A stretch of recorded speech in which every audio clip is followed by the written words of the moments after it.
43%. That is the number that has changed the industrial map of the Northern Hemisphere forever. Open the hood of any Ford F-150, Chevrolet Silverado, or Tesla Model Y, rolling off a U.S. assembly line today. You are not looking at a purely domestic machine. You are looking at a tactical alliance forged in steel and silicon. New classified trade data for 2025 confirms a massive strategic shift. Mexico has not just surpassed China, Japan, and Germany. It has become the undisputed arsenal of the American automotive industry. We are talking about a $127.5 billion supply chain operating at maximum velocity. This is not an economic invasion. This is the ultimate fortification of North American sovereignty. The just-in-time delivery systems are now moving at military speed across the Laredo border sector. While the world worries about supply chains collapsing in Asia, a new industrial fortress has risen south of the Rio Grande. Your vehicle's nervous system, its transmission, and its braking power are now born in the high-altitude factories of the Sierra Madre. Today, we declassify the logistics operation that keeps the U.S. economy mobile. We are tracking the components from the forge to the freeway. This is the story of the silent industrial giant that no one saw coming. Welcome to the new reality of North American manufacturing dominance. The sheer scale of this operation requires a technical breakdown of the hardware involved. We are not discussing simple plastic trims or upholstery, although those are present in millions of metric tons.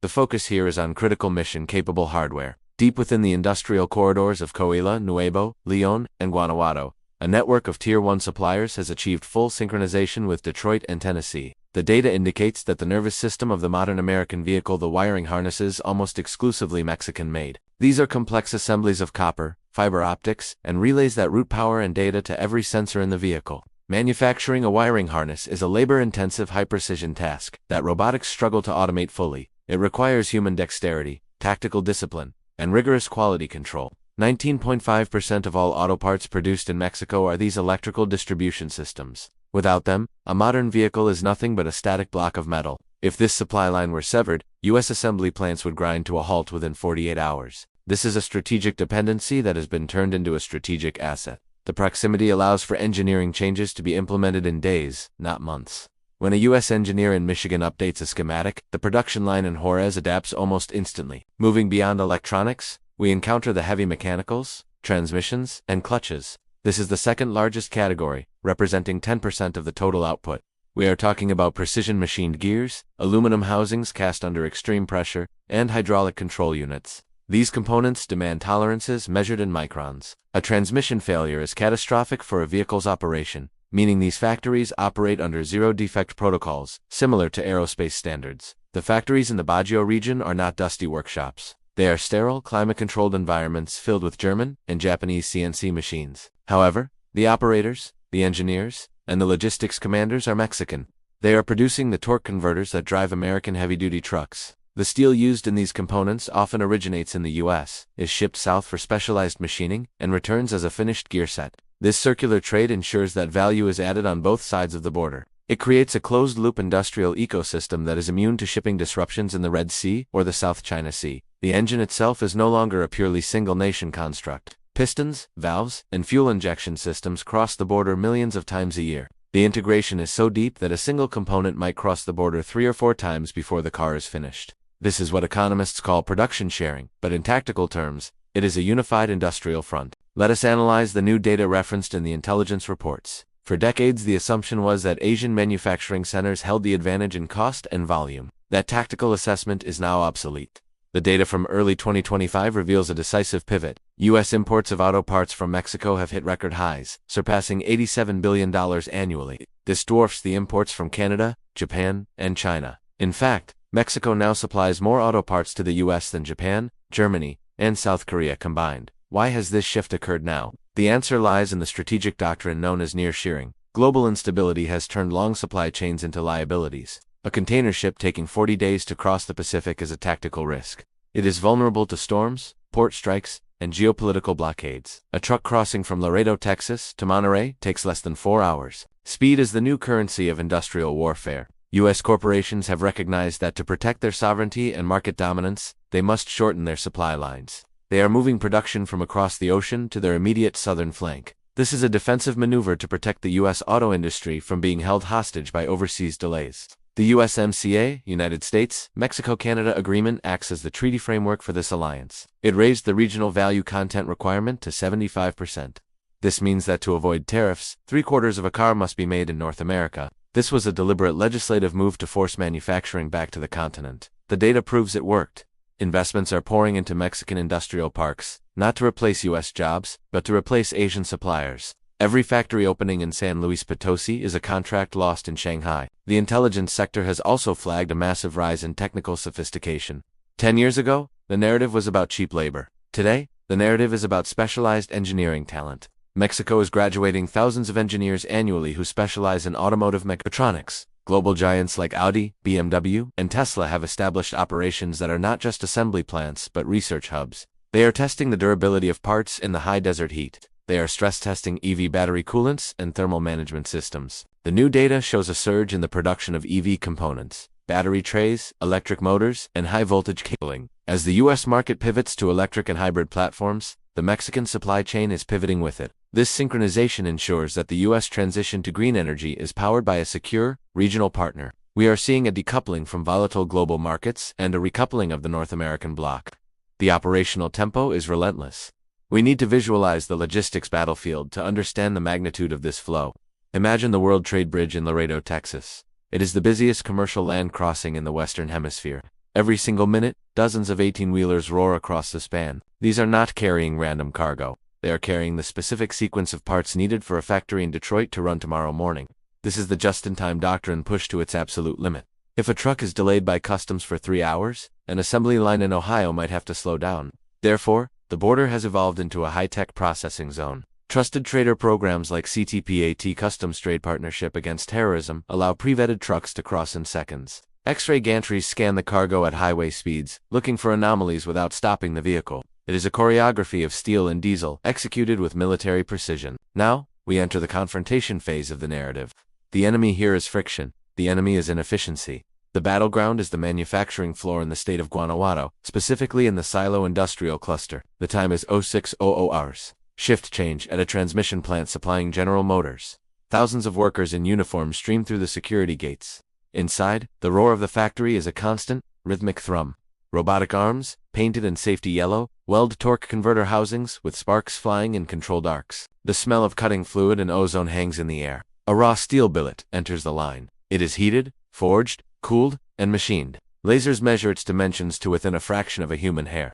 If it fails the laser scan, it is automatically rejected. There is no room for error. By 0800 hours, that steel billet has become a finished planetary gear set. It is packed into a specialized crate designed to fit perfectly into a shipping container. By 0900 hours, it is on a loading dock. A heavy-duty truck backs up, the air brakes hissing. The crate is loaded. The driver receives his digital manifest. His route is pre-planned to the minute. He is heading for the border, 400 miles to the north. He is racing against the clock.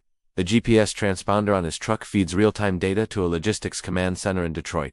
They know exactly where he is. They know his speed, his fuel level, and his estimated time of arrival. This is not just trucking. This is telematics warfare. As the truck hammers north on Highway 57, it navigates the diverse terrain of the Mexican plateau. The driver is a veteran of this route. He knows every curve, every toll booth, every potential bottleneck. He is part of an army of drivers who form the arteries of this trade relationship. Meanwhile, back in the U.S., the assembly plant is consuming parts at a ferocious rate. A Ford F-150 rolls off the line every 53 seconds. That means every 53 seconds a transmission must be ready to be bolted in. There is no warehouse full of spares. The warehouse is the highway. The inventory is rolling on 18 wheels at 65 miles per hour. This creates a tension that permeates the entire industry. A breakdown, a flat tire, a closed highway, any of these can send shockwaves through the system. That is why the maintenance of these fleets is critical. That is why the infrastructure of the border crossings is a matter of national security. When the truck reaches the Laredo sector, the confrontation with bureaucracy begins. But this is a streamlined bureaucracy.